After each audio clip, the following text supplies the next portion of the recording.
Language learn करने में हमारी मेमोरी कैसे काम करती है, कैसे डेटा प्रोसेस होता है, कैसे लफ्ज याद रह जाते हैं या भूल जाते हैं, चीजों के नाम, चीजों का मामला सारा याद क्यों रह जाता है और क्यों भूल जाता है, ये फैसला कहाँ पर होता है ब्रेन में, कैसे प्रोसेस होता है, इसको अगर आप समझ लेंगे तो आज के बाद लैंग्वेज लर्निंग और जिंदगी के दूसरे मामला बिल्कुल आपके क्लियर हो जाएंगे। माइंड एक कॉम्प्लेक्स डिवाइस है, अगर आप इसका मामला समझ लेते तो आसानी आपके लिए हो जाएगी। तो मैं आपको इसकी मिसाल कोरियर ऑफिस से देता हूँ। अगर आप रिलेट कर पाए कोरियर ऑफिस से तो ये काम आपके लिए बहुत आसान हो जाएगा। मेमोरी कैसे काम करती है, अब देखिए कोरियर ऑफिस में जब आप एक लिफाफा देके जाते हैं तो वहां जो रिसीविंग बैठा होता है, रिसीविंग बंदा, वो एक एक करके रिसीव करता है, एट ए टाइम सारा डेटा रिसीव नहीं करता। यस, तो आपके ब्रेन में भी सेम इसी तरह पहला हिस्सा जो रिसीव करता है कानों से और आपकी आंखों से, 5 सेंसेस है, ये आपके रिसीविंग चैनल्स हैं। अगर मैं इसको 5 सेंसेस की बजाय अगर मैं 5 एंटीना कह दूं, 5 सेंसर कह दूं जो डेटा कलेक्ट कर रहे हैं, विजुअल से, वोकल से, आवाज से, कान से, टेस्ट से, टच से, स्मेल से, ये डेटा कलेक्ट करते हैं। और जो डेटा कलेक्ट हुआ है ये कोई फैसला उसके बारे में नहीं करते, दिमाग का रिसीविंग रूम में जाके डाल देते हैं और रिसीविंग रूम में एक एक करके वो रिसीव करता जाता है, सारा data process at A time नहीं करता। और दूसरा काम, बिल्कुल भूख जैसे लगती है, हम खाना खाते हैं, खाना खाने में तो हमें 3 मिनट या 5 मिनट लगते हैं, लेकिन उसको डाइजेस्ट करने में 4 घंटे 5 घंटे लग जाते हैं। तो जो डेटा आपने रिसीव किया है वो फौरी तौर पर आपकी मेमोरी का हिस्सा नहीं बनता, परमानेंट मेमोरी का हिस्सा नहीं बनता। तो रिसीविंग रूम से डेटा जो रिसीव हो जाता है उसके बाद वो जो कोरियर होता है उसके वो जो टोकरियां भर भर के पीछे रखे जाता है, ताकि शाम को कोरियर वाला ट्रक आएगा और सारे शहर के जो कलेक्शन सेंटर है हर एक से वो टोकरियां उठा के ले जाएगा। तो पहला रूम हो गया रिसीविंग रूम, जिसमें 1 बाय 1 डेटा आता है और वो उसे रजिस्ट्री कर लेता है कि ये रजिस्टर हो गया, और उसे उसका क्या कहता है, पूरा डिटेल नहीं लिखता, उसका उसके ऊपर SSL, WSL, LHR, KHI, वो छोटा सा आपने देखा होगा मार्कर से कोरियर वाला ऑफिस लिखता है, तो मोटा मोटा उसके ऊपर निशान लिख लिया जाता है ये किसके मुतल्लिक है और उसे उस वेटिंग रूम में डाल दिया जाता है। पहला रूम हो गया रिसीविंग रूम, और उसके पीछे एक रूम है जहां पर रिसीविंग रूम में ये डेटा सारा कलेक्ट जो हुआ है, जो इंफॉर्मेशन, जो मेमोरी, जो अल्फाज, जो फिक्रे, जो विजुअल, जो वोकल, जो कुछ भी कलेक्ट हुआ है वो रिसीविंग रूम से निकल के वेटिंग रूम में चला जाता है। अब यहाँ पर इंटरेस्टिंग पार्ट है, यहाँ पर ब्रेन में बैठा हुआ है जज, एक ऑटोमेटिक इसमें फंक्शन है ब्रेन में जो ऑटोमेटिक फैसला करता है कि ये बात याद रखनी है, ये भूल जानी है। आप इसे कमांड नहीं दे सकते, आप इसे जोर जबरदस्ती नहीं कर सकते, दोस्त नहीं जमा सकते कि जी यार साडा बंदा तेरे पास करो, नो। ब्रेन में एक ऑटोमेटिक फंक्शन है, आप खुद भी अपने ब्रेन को ये डायरेक्ट नहीं कर सकते, ये याद रखना या ये भूल जाना, खुद डायरेक्ट आप नहीं कर सकते। तो एक ऑटोमेटिक एक डिसीजन मेकर बैठा है ब्रेन में जो जजमेंट करता है, और उस जजमेंट की बुनियाद पर आगे 2 रूम है, जो वेटिंग रूम में डेटा पड़ा हुआ है। आप जो कहते हैं कि मैंने अभी सबक सीखा तो सुबह से शाम तक मैंने याद है, लेकिन तीसरे दिन बाद आपको भूल गया, वो वेटिंग रूम में पड़ा था। वेटिंग रूम के बाद जो रिसीव होता है उसके बारे में फैसला जब हो जाता है तो भूल जाता है, जब उसके बारे में फैसला हो जाता है तो या वो भूल जाता है या वो परमानेंटली याद रह जाता है। तो ये फैसला क्या फैसला करता है ब्रेन कि ये इसको किस रूम में डालना है। तो वेटिंग रूम के बाद जो रूम आता है वो है, एक है डार्क रूम या डंप रूम, और एक है ग्रीन रूम। डार्क रूम में वो सारा डेटा जिसका कोई स्याको सबाब नहीं है, जिसका कोई लिंक नहीं है, जिसका कोई सेंस नहीं है, कुछ आगा पीछा उसका कोई नहीं है, बेरंग चिट्ठियां हैं, यानी खत तो आया उसके ऊपर एड्रेस कोई नहीं है, सेंडर का ना रिसीवर का, वो किसने भेजा और किसको भेजा कोई पता नहीं। तो ब्रेन में भी ऐसा बहुत सारा डेटा आता है सुबह से शाम तक, और मेजर डेटा होता है ये जिसका कोई सर पाँव नहीं होता, वो वक्ती इंफॉर्मेशन होती है, वक्ती सिचुएशन के मुताबिक वो डील करने के लिए होता है, और उसके बाद वो डेटा निकल जाता है। जैसे आप बाइक चला रहे हैं तो उस वक्त आपके विजुअल और आपके वोकल जो हार्न बज रहे हैं, ये सारा कुछ वो सिर्फ उस वक्त के लिए है, जब आप उस वक्त से गुजर जाते हैं तो उस वक्त वो रेलिवेंट नहीं है, मजीद इंफॉर्मेशन उसमें काम की नहीं है, तो वो आप भूल जाते हैं। यानी सारा रोड आप क्रॉस कर जाए तो सारे रोड पर जो जो आपने देखा, जो जो सुना, वो सारा कुछ ब्रेन में रिकॉर्ड तो हुआ है। जो भी सुबह से शाम तक आपके साथ एक्टिविटी होती है, जो आप देखते हैं, जो सुनते हैं, जो चखते हैं, जो सूंघते हैं, जो टच करते हैं, 5 सेंसेस से जो भी डेटा आता है वो सारा कलेक्ट तो ब्रेन में होता है, रहता भी सारी जिंदगी ब्रेन में है। ब्रेन में डिलीट का बटन कोई नहीं है।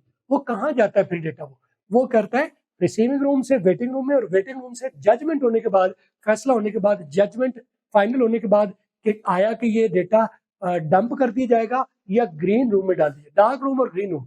डार्क रूम आपके ब्रेन का सबसे बड़ा हिस्सा है।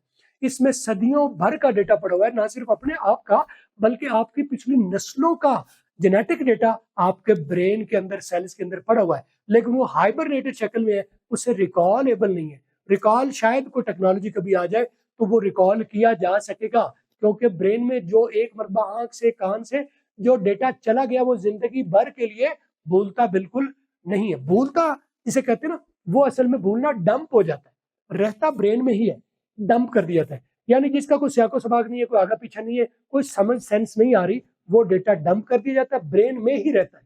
और जो डेटा समझ आता है, जो चीजें लॉजिकल होती है, जो चीजें लिंकेबल होती हैं, वो ग्रीन रूम में डाल देती है।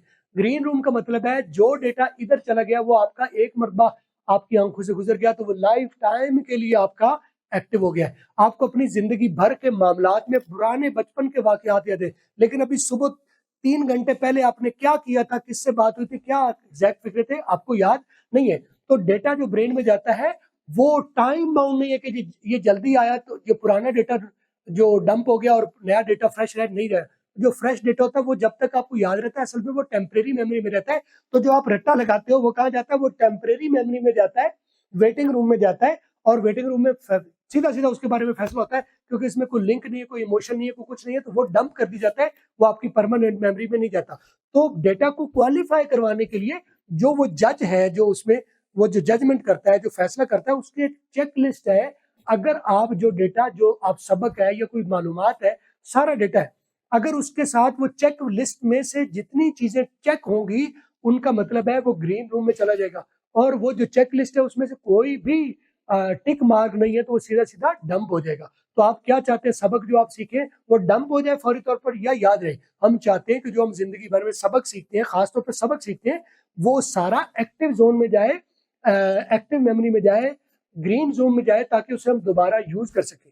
अब जो डेटा यहाँ जाता है यूजेबल ये भी होता है, ये दोबारा उसको सुनने के लिए आप उससे वाकिफ होते हैं। हाँ हाँ ये मैंने सुना हुआ है, हाँ हाँ मैंने कहीं आपको देखा है, ये यहाँ से कॉल होता है, लेकिन इसको रिकॉल करके यूज नहीं किया जा सकता। यानी देखा जा सकता है, ये पड़ा होता है। यानी जैसे फ्रिज का ऊपर वाला खाना होता है और एक फ्रिज का नीचे वाला खाना होता है। अभी फौरी तौर पर उसे रखो तो अगर अभी आपने कोले रखे हैं दो, एक ऊपर और एक नीचे, और 5 मिनट खोल के बाद देखो तो वो वैसे ही है, थोड़ा सा ठंडे गर्म का शायद फर्क होगा, लेकिन वो लिक्विड शेप में ही है। लेकिन उसे 4 घंटे के बाद देखोगे तो ऊपर वाला फ्रीज हो चुका है, नीचे वाला लिक्विड शेप में ही है। 4 दिन बाद देखोगे तो ऊपर वाला फ्रीज हो चुका है, नीचे वाला लिक्विड शेप में है। 1 महीने बाद, 1 साल बाद वो कॉले निकालोगे तो ऊपर वाला फ्रीज हो चुका है, नीचे वाला जो है वो एक्टिव जोन में है। तो जो ये जो डंप रूम है और ग्रीन रूम है, इसका हिसाब भी यही है। जो डंप हो गया, वो फ्रीज हो गया, वो दब गया, वो काबिल इस्तेमाल नहीं है, उसको निकाला जा सकता है, उसे फ्री अनफ्रीज करके, यानी ठंडा बाहर रख दिया जाए तो वो अनफ्रीज होके पानी की शक्ल दोबारा कन्वर्ट करके हो तो सकता है। लेकिन वो इतना बड़ा क्रिस्टल क्लियर,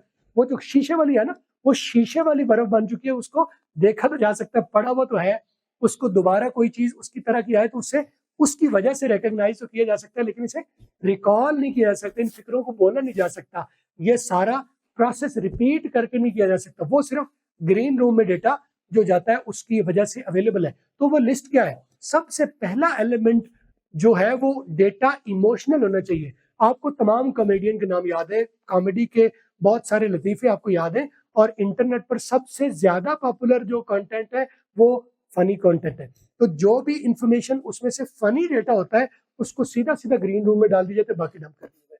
तो इमोशन होना चाहिए। अब funny is the biggest emotion, fun is the biggest emotion. Emotion range भी हो सकता है, अफसोस भी हो सकता है, दुख भी हो सकता है, हैरानी भी हो सकती है, परेशानी भी हो सकती है। तो जितने भी इमोशंस होते हैं, इमोशंस के साथ जो डेटा होता है, it has a better chances कि ये क्वालिफाई कर जाए ग्रीन रूम के लिए। बाकी सारा डेटा डंप कर दिया जाता है। तो एक इमोशन उसके साथ जुड़ाना चाहिए, मैंने उसको लिस्ट बता दी। फनी इज द नंबर 1, हैरानी और नेगेटिव खबर भी इमोशन है, तो वो भी, नेगेटिव इन्फॉर्मेशन भी एक इमोशन है, तो वो भी ग्रीन जोन में जाता है। और इसके अलावा रिलेटेबिलिटी, कोई बात, आप सारी बातें सीखते हैं, सारा कुछ शहर में, सारा आप माहौल देख रहे हैं, लेकिन जो चीज आपसे रिलेट करती है वो आपकी ग्रीन जोन में जाती है। तो रिलेटेबल हो, इमोशनल हो, लिंकेबल हो, और अल्फाज का उसका सियाको सबाक उसके साथ हो। अगर आप अकेला लफ्ज भेज रहे हैं, अकेला कोई फिक्रा भेज रहे हैं जिसका कोई आगा पीछा कोई नहीं है, ये भी डंप हो जाएगा। तो आप जो सबक स्याको सबाक के साथ सीखते हैं, पूरी स्टोरी के अंदर कोई इंफॉर्मेशन होती है तो वो स्टोरी की वजह से, स्टोरी के रेफरेंस की वजह से उसे लिंक किया जाता है और लिंकिंग की वजह से भी वो रिकॉल हो जाती है। तो डेटा इमोशनल होना चाहिए, यानी फनी, सैड, नेगेटिव, इमोशनल होना चाहिए। डेटा रिलेटेबल होना चाहिए या डेटा लिंकेबल होना चाहिए। तो अगर ये सारी इनमें से ये प्ले लिस्ट में मैंने चेक लिख दिए, और भी बहुत सारे मामला हो सकते हैं। अगर इन चेक लिस्ट में से किसी एक पर भी वो डेटा पूरा उतरता है तो वो डेटा आपके ग्रीन रूम में जाएगा। आपके ब्रेन की मेमोरी इतनी वसी है कि आप 10,000 साल की जिंदगी भी हो तो उसमें डेटा स्टोर हो सकता है, लेकिन उसमें से एक्टिव डेटा थोड़ा सा रहता है। बाकी सर ऐसे ही समझ लें कि अगर आपको 1000 एकड़ आपको पैदा होते ही ये ब्रेन जो लैंड है वो आपको मिल गई है, ये बिल्कुल ऐसी लैंड है। इसमें से थोड़ा सा हिस्सा आबादी के तौर पर, आबाद कर लेते पैदाइशी तौर पर, एक बिल्ट इन आबादी के तौर पर होता है कि वो डेटा आप रिकॉल कर सकते हैं, यानी छोटे छोटे मामला खुद ब खुद हमारे एक्टिव होते हैं। फिर जैसे जैसे जिंदगी में हम डेटा कलेक्ट करते हैं, मेजर डेटा डंप होते जाता है और जो रिलेटेबल है, लिंकेबल है, इमोशनल है, वो डेटा उधर चला जाता है। तो पूरी जिंदगी में हम जितनी लाइफ है 70-80 साल, 90 साल, उसमें जो मेजर डेटा है वो सारा डंप होता है और सिर्फ छोटा सा चंक, यानी 1000 एकड़ आपका है तो उसमें से 2 कनाल शायद आप उसको यूज कर पाते हैं, उसको जो है वो काश्तकारी के काबिल कर पाते हैं, तो वो डेटा हो जाता है। तो आप जितना ज्यादा मुताला करते हैं, जितना ज्यादा विजिट करते हैं, जितना दुनिया को देखते हैं, जितने आप ड्रामा देखते हैं, विजुअल देखते हैं, और फिर ये ड्रामा विजुअल होना चाहिए। वो जो मैंने बात की लिस्ट, चेक लिस्ट की, उसमें और भी चीज आ गई, विजुअल, वर्बल, वोकल। वो जितना, अगर आप सिर्फ टेक्स्ट है, ये टेक्स्ट है, तो टेक्स्ट सिर्फ 7% ऑफ द कम्युनिकेशन है। तो कम्युनिकेशन क्या होती है? विजुअल, वर्बल, वोकल, ये 3 चीजें मिलकर 100% कम्युनिकेशन बनाते हैं। तो अगर आप सिर्फ पढ़ रहे हैं तो उसकी वैल्यू कम है, वो ज्यादा डंप होने का चांस है। अगर उसको विजुअली प्रेजेंट कर दी जाए, ड्रामाई कर दिया जाए, ड्रामाटाइज कर दी जाए, कोई फिल्म उसकी शक्ल में बना दी जाए, तो वो डेटा आपको याद रहता है। आपको बहुत सारे नॉवेल्स है जो आपने कभी, हमें तो पढ़ने का शौक ही नहीं है, लेकिन उन नॉवेल्स को, उन स्टोरीज को जब फिल्माया जाता है, उनको ड्रामे की शक्ल में किया जाता है, तो आपको पहली किस्त से लेकर आखिरी किस्त तक याद रहती है। तो visual is the strongest data. जितना भी डेटा हमारे पास कलेक्ट होता है ऑडियो की शक्ल में या टेक्स्ट की शक्ल में, दिमाग उसे फटीक करता है, उसे कन्वर्ट करके विजुअल की शक्ल में, यानी विजुअलाइज करने की कोशिश करता है। तो जो डेटा दिमाग विजुअलाइज कर पाता है वो ग्रीन रूम में चला जाता है, और जो सिर्फ टेक्स्ट की शक्ल में रहता है तो वो डंप कर दिया जाता है। टेक्स्ट में से भी वो कन्वर्ट करता है विजुअल में। तो अगर ऑलरेडी आप उससे डेटा इनपुट ही विजुअल की शक्ल में दे तो वो ज्यादा स्ट्रॉन्ग हो, और विजुअल हो और इमोशनल हो और उसमें फनी हो, तो ये सोने पर सुहागा है। आपने अर्तुगरुल ड्रामा देखा होगा, बहुत सारे लोगों ने, कितनी किस्तें हैं, कितने उसके सीजन है, सारे आपको याद है। एक एक इवेंट याद है, आपने उसका रट्टा नहीं लगाया, दोबारा नहीं देखा, फिर भी याद है। तो ये जो आप रिपीट करते हैं, जो आप रट्टे लगाते हैं, हिफ्स करते हैं, ये बिल्कुल अपने आप को बेवकूफ बनाते हैं। बिल्कुल रट्टा आपने नहीं लगाना। इस प्रोसेस को फॉलो कीजिए। Receiving room, waiting room, dump room और ग्रीन रूम।